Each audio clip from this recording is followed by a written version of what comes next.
আপনি কি কখনো ভেবেছেন কেন নবী রাসূলদের নামের পরে বলা হয় আলাইহিসসালাম, সাহাবীদের নামের পরে বলা হয় রাদিয়াল্লাহু আনহু, আর অন্য মুমিন যেমন আলিম কিংবা তাবেয়ী অর্থাৎ যারা সাহাবী নন তাদের পরে রহিমাহুল্লাহ? এই পার্থক্যটা কেন? আসুন জেনে নিই।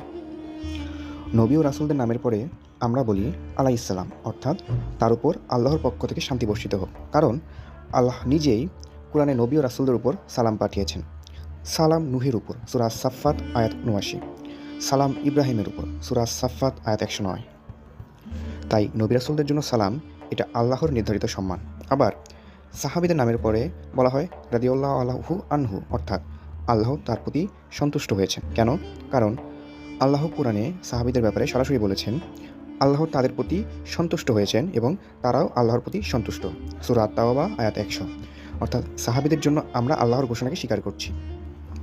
এখন আসি যারা নবী রাসূল নন, সাহাবীও নন, এমন আলেম, ইমাম, নেককারদের জন্য বলা হয় রহিমাহুল্লাহ, অর্থাৎ আল্লাহ তাকে রহমত করুন। কারণ তাদের ব্যাপারে আল্লাহ সরাসরি সন্তুষ্টির ঘোষণা দেননি, তাই আমরা তাদের জন্য রহমতের দোয়া করি এবং এটাই সঠিক সীমারেখা। এভাবেই ইসলাম আমাদের শিখিয়েছে শব্দের মাধ্যমে কিভাবে কাকে সম্মান করতে হয়।